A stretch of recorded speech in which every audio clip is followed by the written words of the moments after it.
From the CyberHub bunker and studio, you're tuning in to the CyberHub Podcast. And now for your host and CISO, James Azar. Good morning, security gang. Welcome to another episode of the CyberHub Podcast, episode, I believe, 883. Good morning, everyone tuning in. Thursday, March 20th, 2025. This show is pre-recorded this morning. I am not live, even though it's broadcasting at this hour. I'm obviously on my way to Israel to CyberTech next week, one of the largest cybersecurity conferences in the world, and really excited. I'll be speaking there on Wednesday on the geopolitical threat landscape with one of my mentors, Ram Dor, the former CISO for the Israeli Defense Forces. It's being moderated by a legend, Rami Efrati himself, also a veteran of the IDF and the cybersecurity world, with some really world-class speakers, the former deputy defense minister for Ukraine and many others. So really excited about the opportunity to be speaking there on, cyber and geopolitics, I think, go hand in hand. Like former NSA director Mike Rogers says, you got to view cyber in the context. And that really does matter a lot. So really excited for that. So again, this Saturday, there'll be no article, just to kind of clear the deck here. I won't have time to get an article I want to all of y'all this Saturday morning that I think would be very, very impactful. Instead, I'll spend the time kind of observing what I hear from CyberTech and bring that all to you next week. If you like the work that I do and you want to support it, please consider going to cyberhubpodcast.com and subscribing and becoming a financial supporter of our work. It also helps us expand, helps me get more people, to help deliver more content to all of y'all. So consider doing that if you can. Now, without further ado, let's get into the show. I've got myself a double espresso here. Whatever you're drinking this morning, let me know in the comments. I want to read it after the fact. Coffee cup cheers, y'all. With that being said, let's get into the show this morning. The Pennsylvania State Education Association, the largest public sector union in Pennsylvania, is notifying over 500,000 of its members that a cyber attack in July of 2024 allowed their personal information to leak. The union represents over 178,000 education professionals. That includes teachers, some of their support staff, higher education personnel, some nurses, retired educators, and even future teachers. The incident happened on July 6th of last year. It impacted their network environment. The notification breach letter was sent to 517,487 individuals in the state of Pennsylvania. Through an investigation and extensive review of the impacted data, which was completed on February 18th, they've determined that the data acquired by the unauthorized actor contained some PII belonging to individuals whose information was contained within certain files within our network. The breach itself was claimed by the CISO ransomware group. They claimed the breach way back in September. They're now coming through saying they demanded 20 Bitcoins, threatening to leak the stolen information if it wasn't paid. The PSCA didn't share if they paid the data or not. The ransomware gang did remove the entry from their dark web leak site, which essentially means it was paid, right? So even though they don't admit it, once the entry is removed, then it's gone. So there's that. These guys have a history of obviously going after soft targets, and the FBI was warning about them as being kind of that type of group. So we have that breach to deal with, and obviously this kind of again goes to these public-private sector type of organizations that don't really build cyber resiliency, where you can tell a breach occurred in July and they don't really get everything until February and start notifying individuals. We're now in March and we're getting the details, and they likely even paid a ransom. It just shows you kind of the complexities that go with either the lack of preparation, the lack of maturity, and so forth. And cyber shouldn't be that hard, meaning specifically whether you're IT or cyber or your business continuity, the ability to kind of wrap it all together shouldn't be very difficult. However, we see that here, that wasn't the case. We're going to get into a story that got me humming here a little bit. So if you haven't seen this yet, Rippling is suing Deal for corporate espionage, essentially saying that they planted or recruited an employee within the company to leak information and provide Deal with leverage on Rippling. Very interesting. So all of this is happening. to a gentleman who's been identified by the Wall Street Journal as being Keith O'Brien. He used to appear on Payroll Focus Podcast, and I think there's an image of him here. Yep, there's Keith. Does this guy look like a threat to you? Maybe, maybe not. Would you think he was a modern day spy? I don't know. Look at that face. What do you think? What do you think, folks? Let me know in the comments. Because Keith here, he's quite the troublemaker. So apparently Keith was started in the company. He was a compliance type of person, worked out of their Dublin office in Ireland. So Rippling alleged in the complaint filed Monday in California that one of its employees stole trade secrets for its rival Deal as part of a spying operation that began in November of last year. O'Brien wasn't named in the initial complaint, was what identified an illegal filing in Ireland, and he's scheduled to appear in court there Wednesday of next week. The company alleges that O'Brien, a global payroll compliance manager, fed stolen customer and employee information to Deal, as well as internal messages that the competitor passed to a reporter. Rippling, for their end, understood that they may have a leak, decided to set up a honeypot, which they did. And apparently all of this was leading to the fact that he was like searching for the word deal on average 23 times a day across the company's internal systems, the suit alleges. Rippling saying he accessed message boards that had nothing to do with his jobs in a mode that hid his presence from others. He also accessed personal profile pages and contact information of several employees who were later trying to get received recruiting deals from Deal. So Rippling didn't discover O'Brien's snooping until February 18th, that's last month, when it was contacted by a reporter for the information. The reporter asked questions based on messages in the company's internal Slack platform. Rippling, in a suit, said it determined that it had been accessed by O'Brien. They likely had him under surveillance at that time even. But in order to really trap him through, they set up a honeypot. To confirm which employee was leaking the information, it sent a fake letter to Deal's board chair and top U.S. lawyer, as well as to an outside law firm that works with Deal, complaining about Rippling's employee defections to the company. It included brief messages that appear to come from another internal Rippling Slack channel, redacted for dramatic effect. The message board had been set up as bait. Hours after sending the letter, O'Brien accessed the board, according to the suit.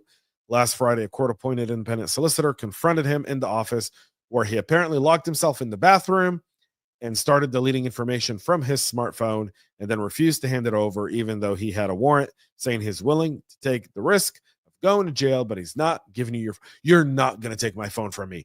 That's just not going to happen. No, not today. I'm Keith O'Brien. I didn't do anything wrong. I'm going home. Screw you guys. I'm going home. Okay, so let's get into the bottom line of this. Sorry, some humor this morning, all right? Here's the deal. Internal threats are real. This is just a case of how people were tracking it.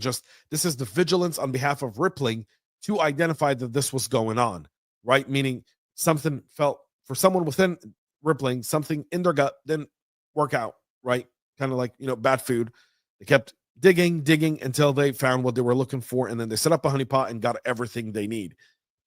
Dealing with internal threats demands a level set of idea that you don't want to think the people you work with want to do bad things. And I don't know if Mr. O'Brien wanted to be bad or whether or not this was a different situation. We don't know his circumstances.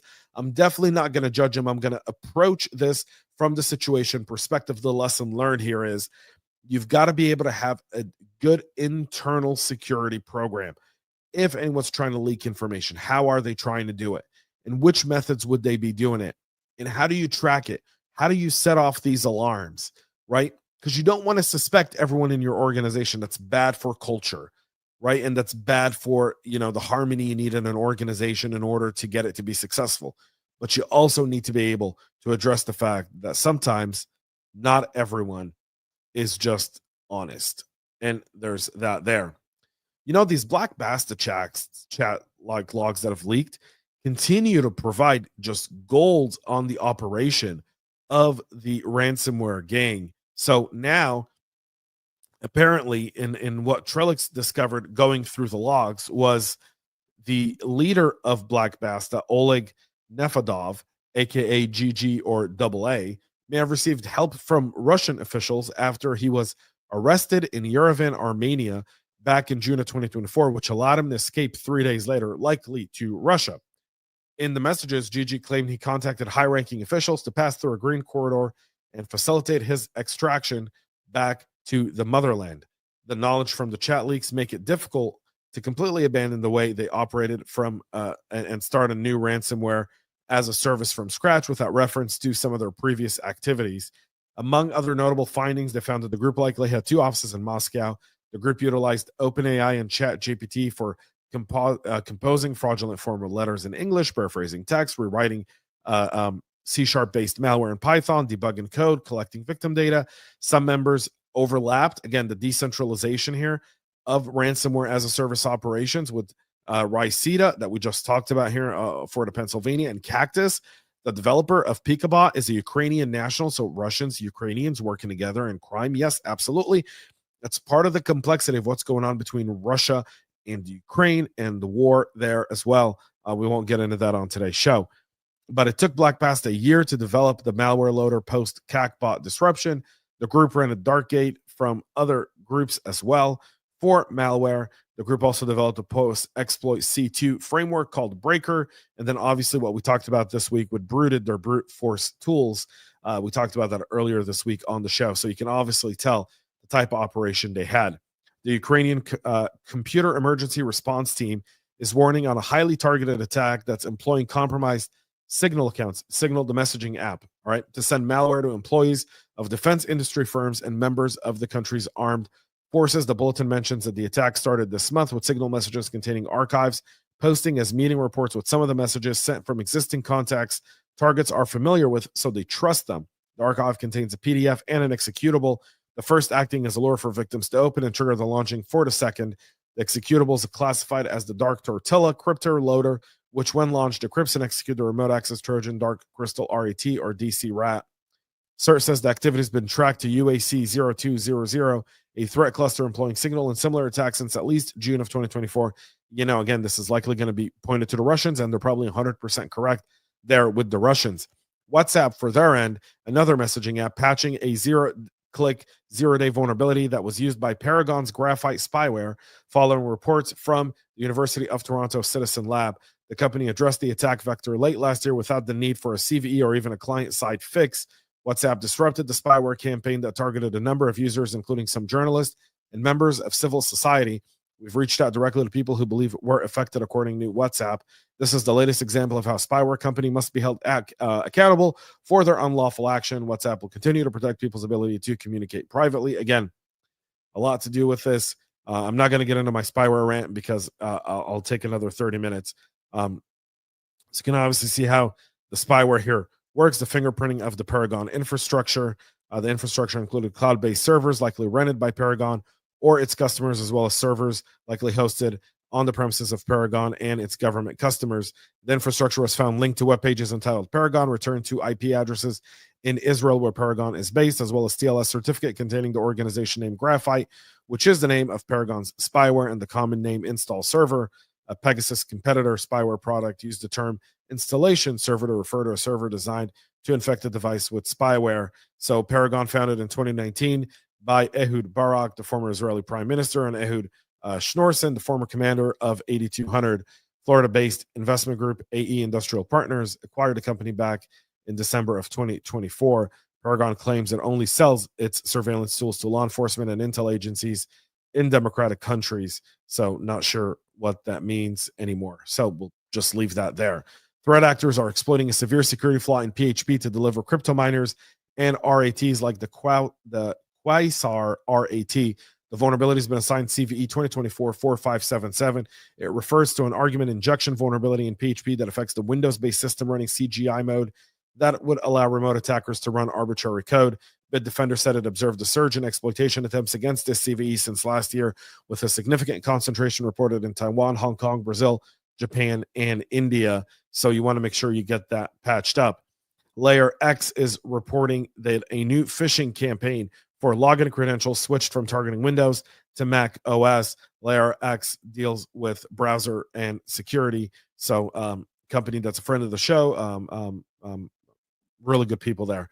And they were on my list of one of the companies to watch for last year. So throughout 2024 and early in 2025, the attacks targeted Windows users relying on compromised websites to serve fake Microsoft security alerts, claiming users' computers were compromised and locked. The malicious code caused the web pages to freeze, creating the illusion of an issue, and the victim was instructed to provide their username and password according to Layer X. As part of the campaign, the threat actors hosted their phishing pages on legitimate Azure application hosting platform Windows.net, adding a sense of legitimacy to the fake prompts. So that's on the Windows. Recently, Chrome, Firefox, and Microsoft Edge received a new anti-scareware capability, which led to a 90% drop in Windows targeted attacks, forcing them to switch to Mac OS, which have not protected against this. So while no attack against Mac OS was observed while the Windows campaign was ongoing, within 2 weeks, the new anti-phishing defenses were rolled out. The first attack against Mac OS started, so they just switched it and went to Mac. According to Layer X, the victims incorrectly typing the URL for a legitimate website, so we're taken to a compromised domain parking pages and then redirected through multiple domains to be finally served a phishing page. In one specific case, the victim was a Mac OS and Safari user working for a Layer X enterprise customer. Despite the organization employing a secure web gateway, the attack actually bypassed that. Layer X believes the attacker may further adapt their campaign after making Mac OS users and Safari their prime targets with minimal modifications to their existing infrastructure. So something, again, to keep in mind and gain a better understanding of how to lock down those browsers. Malware operation dubbed Dollyway has been underway since 2016, compromising over 20,000 WordPress sites globally to redirecting users to their malicious sites. According to GoDaddy researcher Dennis Sanagabuko, Dollyway has been functioning as a large-scale scam redirection systems in its latest version. However, in the past, it has distributed more harmful payloads like ransomware and even banking Trojans.